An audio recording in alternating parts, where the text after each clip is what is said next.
बिस्मिल्लाहिर्रहमानिर्रहीम। अल्लाह के नाम से शुरू करता हूँ जो बड़ा मेहरबान और नहायत रहम वाला है। बिस्मिल्लाहिर्रहमानिर्रहीम। अस्सलाम वालेकुम व्यूअर्स। आज की वीडियो पहले से हट के ज़रा डिफरेंट है, जिसमें ये अयूब भाई कुछ दिखाना चाह रहे हैं। तो चलिए उनसे ही पूछते हैं ये क्या दिखाने जा रहे हैं, क्या करने जा रहे हैं। अस्सलाम वालेकुम व्यूअर्स, क्या हाल है? ठीक है, अल्लाह आपको खुशबाश रखे, शादोबाद रखे। कुछ भी नहीं जी, दिखाना क्या है, जानवर आते हैं तो अक्सर वो कई दोस्त हैं, मैं इंशाल्लाह अपने चैनल पे भी लगाऊंगा, जवेद भाई के चैनल को। सबसे पहले तो ये मैं कहता जाऊँ कि नया चैनल है, आपकी सपोर्ट की ज़रूरत है, सब्सक्राइब करें, इनको लाइक एंड शेयर करें। वो ये है जी, कहते हैं कि जानवर की दुम क्यों काटते हैं, वो बनाते हैं क्यों बनाते हैं, और ये थाई पे, ये पटों पे ये बाल होते हैं, ये क्यों साफ़ किए जाते हैं। तो मैंने कहा चले मैं ज़रा काट के भी दिखा देता हूँ कितने के काटे जाते हैं, क्या किया जाता है। और सीधे लफ्ज़ों में आज तो हम बन गए जी बकरियों के जाम वाले बन गए, नहीं बन गए। तो वो ये है कि खैर आपके ही लिए यानी कि ये सारा कुछ करते हैं। वैसे तो मेरा बंदा है वो भी काट सकता है और मेरे दोस्त हैं वो सारा ये काम करते हैं, लेकिन मकसद ये था, जवेद भाई ने कहा कि कोई इस तरह का टॉपिक हो चले किसी बंदे का उसमें फ़ायदा भी हो सके।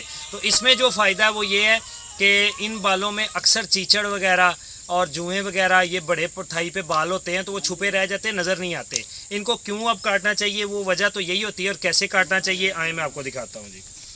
ये देखेंगे अभी पाठ है तकरीबन 6 महीने की, ये दुम्ब है इसकी। और ये थोड़ा सा हम ये जो बाल एक्स्ट्रा निकले होते हैं उनको ऐसे काट देते हैं ताकि वो गंदे ना हो सकें। ये अक्सर बाल ज़रा सा को पानी वगैरह को कीचड़ वगैरह जगह बन जाए, लग जाए, तो ये सारे बाल ना गंदे हो जाते हैं। तो इनको जो है ना ये ऐसे हल्का हल्का साथ दुम के ऐसे काटा जाता है। देखिएगा कि जितने एक्स्ट्रा बाल हैं मैं उन सबको काट रहा हूँ। आपको वाज़े तौर पे नज़र आ रहा होगा कि ये जो आगे को बड़े बाल होते हैं उनको काट दिया जाता है। अच्छा, ये कटाई के अलावा यूब भाई इसके लिए कोई टॉनिक या कोई मेडिसिन भी होती है जो चीचड़ों से महफूज रख सके? जी जी, वो बिल्कुल होती है। वो सारा वो बड़ा लंबा एक टॉपिक ये है कि उसके लिए अलहदा से आप वीडियो बनाइएगा, वो बाकायदा दवाई दिखाएंगे बीच में कि क्या उसका तरीक़ेकार क्या है, वो अलहदा है। अच्छा, ये नीचे तक काट देने जो हाँ जी, ये जो एक्स्ट्रा बाल है ना ये दुम में से ये देखे साफ़ होगी। अब ये जब हीट पे आएगी तो वो भी बड़ी आसानी होगी, ये भी याद रखिएगा। अक्सर हम बकरियों के हम फार्मर तो काटते इसलिए हैं कि वो हीट पे आए तो पता चल जाए। और ख़ास तौर पे जो सूई हुई बकरी होती है ना, उसके काटने दुम बनाना बहुत ज़रूरी है। उसकी वजह ये है कि जब वो अपना डिलीवरी करती है तो अपना गंद वगैरह जो है ना वो 3 हफ्ते तक उसने फेंकना होता है। 18 से 21 दिन वो तकरीबन गंद फेंकती है। तो अब जो वो गंद वगैरह फेंकती है तो फिर दुम वगैरह और ये बाल गंदे होते हैं, वहाँ पे अक्सर कीड़े पड़ जाते हैं। किस तरह मक्खी बैठती है, ब्लीडिंग वाला गंदा मादा लगा होता है, मक्खी बैठती रहती अक्सर दुम के साथ जो है ना वो गंदगी पैदा होती है, मक्खियाँ अंडे दे देती हैं, वहीं से कीड़ा पैदा होता है और उंगली जितना सुराख बना देती है।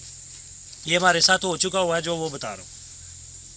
तो ये बाल काटने का मकसद सिर्फ यही है कि ज़रा जानवर जो है ना वो साफ़ सुथरा रह सके और इस तरह के कोई मामला तो हों तो वो सामने नज़र आ सके कि क्या प्रॉब्लम है, क्यों जो है ना वो मक्खी बैठ रही है, क्या कोई गंद तो नहीं लग गया। ये सारा कुछ जो है ना वो उसका हिस्सा है जी दिखाने का। ये देखिए ना, ये इजाफी गंदे बाल हो जाते हैं।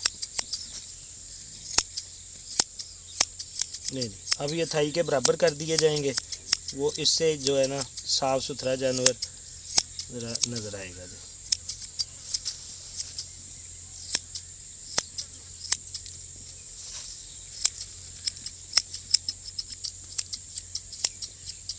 यानी अगर किसी ने सेल करना हो जानवर उस पर्पज़ से भी और उसकी सेफ्टी के लिए भी, दोनों चीज़ों के लिए हमारा मकसद तो जी सेफ्टी है, क्योंकि हमारे पास फार्म पे देखें माल रहना है। हमारा मकसद तो ये है कि जब किसी के पास जाए तो उसको परेशानी ना हो। अब मैंने तो सेल कर देना था, इसको चले जानी है, ये अगले बंदे के पास जाके इस तरह साफ़ सुथरा रहेगा, हो सकता है वो ना उसको काटना आए। और ये 100% बात है, कोई 90 या 98% तक की भी नहीं, 100% बात है कि जो घरों में बेचारे रखते हैं उन्होंने कभी काटे ही नहीं है।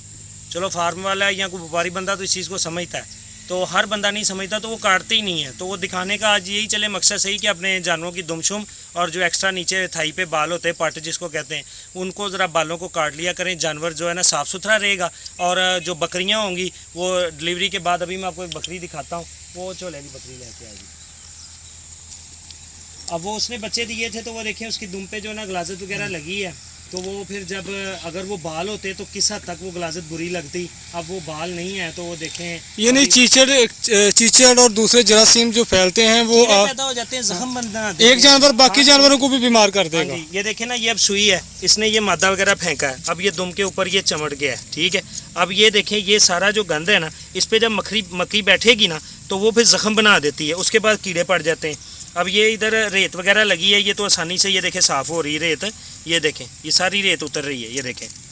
अब यही अगर बाल हों तो वो गलाजत पैदा हो जाती है, फिर उसको ये अली भाई इनको आप अच्छे तरीके से वॉश भी कर दिया करो, मैंने आपको पहले भी कहा था। ये देखें ना, ये चीज़ें जो हैं, ये रेत थी तो उतर गई, अब ये गंद था उतर गया। अगर ये दुम ना बनी होती, वो बालों के अंदर घुसा रहना था सारा कुछ, वहीं पे वो अंदर जख्म बन जाना था, मक्खियों ने अंडे दे देने थे और कीड़ा पैदा हो जाना था, और ये कहीं की कहीं बात चले जाती है। ये अमूमन ऐसे होता है, ये बाल ना काटे हों तो फिर ये गंदगी पैदा होती है। हम तो देखें ना सारे ऑलमोस्ट जानवर आपको जितने भी कोई वो देखें ना, जिसके काटे हैं वो देखें अब साफ नहीं लग रही, बिल्कुल साफ, अब साफ लग रही है। तो इसमें क्या हर्ज है, क्या बुराई है, क्या गलत है? कुछ भी नहीं, अगले का ही फायदा किया है। क्रॉस के दौरान क्या प्रॉब्लम कर सकती है? ये क्रॉस के होता है ना, जिसके ये देखें ये बड़े बाल है, अब ये बकरा है, इसके तो चल जाएंगे। यही अगर बाल बकरी के हों तो वो पेशाब वाली जगह के ऊपर आए होते हैं, वो जल्दी की है, हमें भी नहीं पता चलता कि हीट पे जानवर आया कि नहीं आया, उसने खास मादा जो फेंकना होता है। तो जिसके पास ब्रीडर हो, बीच में चले, हमारे तो ब्रीडर हैं, वो तो खुद ही क्रॉस कर देते हैं। लेकिन आम रूटीन में घर में अगर किसी ने ब्रीडर नहीं रखा तो उसको उस मादे का पता ही नहीं चलता वो बकरी ने डिस्चार्ज किया है कि नहीं किया। ठीक। अब वो देखें, वही वाली पट पे दोबारा ले आए, वो देखें जब काट दिया है तो उसकी हर जगह नुमाया नज़र आ रही है ना, पता चलेगा। अब जो वो हीट पे आएगी क्लियर पता चलेगा, देखें नज़र आ रही है ना। ठीक है, तो यही चीज़ दिखाना मकसद यही है। यानी ये बालों का काटना बकरियों के लिए ज़रूरी समझते हैं आपके? बकरे के लिए, बकरी के लिए ज़्यादा ज़रूरी है कि बकरे को भी काट लिया जाए? बकरे के ज़रा कम काटे जाते हैं, उसका तो वो पेशाब वाला या मादे का मसला नहीं होता, लेकिन वो सिर्फ ये कि अगर बिलफर्ज किसी ने घर में रखा है तो वो वहीं पे पेशाब करता है, वहीं पे मिंगने करता है, वो गोबर टाइप बन जाता है, तो ऊपर बैठेगा तो बालों को गंदा ही करेगा।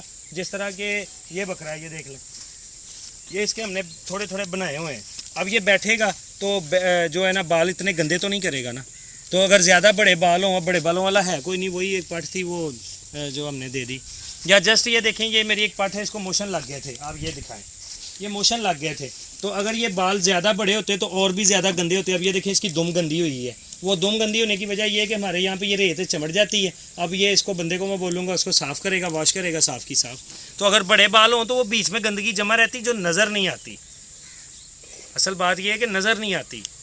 बाकी नहीं को काटता तो कोई मसला नहीं, किसी के साथ नहीं भी कभी मसला ये हुआ होगा, हमारे साथ तो ये मसला हुआ है, तो इसलिए मैंने कहा चले आज आपके तो असल मैं दोस्तों को शेयर करता जाऊँ। हाँ, तो व्यूअर जैसे एक चीज़ का और पता चलता है कि आप अपने कारोबार का सिर्फ केयर टेकर्स पर ही डिपेंड नहीं कर सकते, आपको खुद को देखना पड़ता है हर चीज़ को।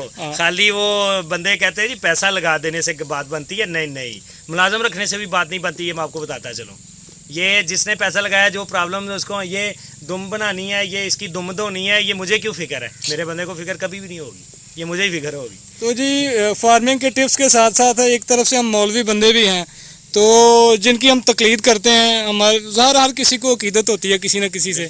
तो हमारे बुजुर्गों ने ये फरमाया था कि सोना जंगल रात अंधेरी, छाई बदली काली है, सोने वालों जागते रहना चोरों की रखवाली है। तो आप रखवाली वाले पर ही डिपेंड नहीं कर सकते, उसके करैक्टर को, बहुत सारी चीज़ों को मद्देनजर रखना पड़ता है। बंदे का साहब का रिकॉर्ड भी अच्छा होना चाहिए और दूसरा देखना चाहिए कि बंदा मेहनती है। तो अपना बहुत सारा ख्याल रखिएगा। इंशाल्लाह अगली वीडियो तक हमें दीजिए इजाज़त। तो इतना साथ में जवेद भाई बोलता जाऊँ, देखें एक बात याद रखिएगा, अब मेरे पास रेफरेंस इस वक्त नहीं है, कोई रेफरेंस मांगे तो मैं माजरत अभी नहीं दे सकता, पूछ के दे दूँगा। मेरा ख्याल है कि मैं एक ख्याल के तौर पर बात कर देता हूँ कि हज़रत अली रज़ी अल्लाह ताला के अक़वाल में से है कि जिस बंदे की सिर्फ तारीफ़ इकट्ठी हो वो अपने माल की फ़िक्र करे जी। जो बंदा सही होगा ना, उसने करनी है स्ट्रेट फारवर्ड बात, और वो स्ट्रेट फारवर्ड बात लगनी है कड़वी जी। जब कड़वी लगनी है तो उसकी मुखालफत आनी है। अब हर बंदा आपको कहे जवेद भाई आप अच्छे हैं, आप अच्छे हैं, तो आप फ़िक्र करें, या मुझे को कहता रहे यूँ भाई आप बहुत अच्छे हैं तो मैं फ़िक्र करूँ। और जो लोग हमें कहते हैं ना जी, वो लो जी ये कह दिया उसने, वो कह दिया। अभी मैंने जवेद भाई को वीडियो स्टार्ट करने से पहले कहा कि मैं खुद ही कह देता हूँ कि मैं नाइयों वाला काम करने लगा हूँ, नहीं तो आपको कोई ना कोई कहेगा लो ये नाई भी हो गए ने। ये बात याद रखिएगा। हाँ जी, बात मजाक में बात, लेकिन किसी का हर्ज नहीं होता किसी के दिल दुखाने में। ऐसे बैठते हैं, क्या करना, टिक टिक टिक वो मैसेज कर दिया, पता ही नहीं है वो। मैं बड़ी मिसाल देता हूँ आपको, बड़ी इजी समझ आ जाएगी। ये हम समझ लें कि एक इस्लाही तौर पे मैं कह रहा हूँ, किसी को तनकीद नहीं कर रहा। वो गंडेरियों वाला है ना, वो गंडेरियाँ सेल कर रहा हो, जुवेद भाई जरा बात को फॉलो आपने भी करना। जी जी बिल्कुल। गंडेरियाँ सेल कर रहा हो तो उसकी गंडेरियाँ फीकी निकल आए ना, तो हम घर में चूसते चूसते कहते हो है ही बंदा फलाना है। यानी कि ये नहीं देखना, वो हो सकता है बेचारा 5 वक्त का नमाजी हो, वो हो सकता है किसी आला दर्जे पे अल्लाह तबारक तआला के करीब हो, कुर्ब वाला बंदा हो, लेकिन क्या हुआ, उसकी गंडेरी फीकी निकल आई, वो बंदा ही किसी काम का नहीं। यानी इसमें ये कह सकते हैं कि एक बंदे के 99% अमाल जो हैं वो ठीक हैं, तो 1% कंप्लीट इंसान तो कोई भी नहीं होता। नहीं, अगर देखे, मैं गंडेरी की मिसाल इसलिए दी थी कि उसने बेचारे ने लाई काटी, टेस्ट करके तो नहीं ना सेल कर रहा जी। उसने कितनी आई, 100 गन्ना लिया, टक टक टक टक काटा और बेच दिया।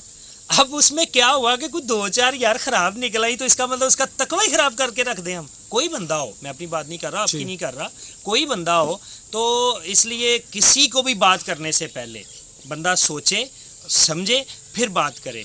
इख्तलाफ किसी से करना कोई बुरी बात नहीं है, आप कर सकते हैं क्योंकि आपके ज़हन में आया, लेकिन खलूस मोहब्बत और जो आपका अंदाज़े बयां है वो इंसानियत के दर्जे से नीचे नहीं होना चाहिए। सिर्फ इतनी बात है।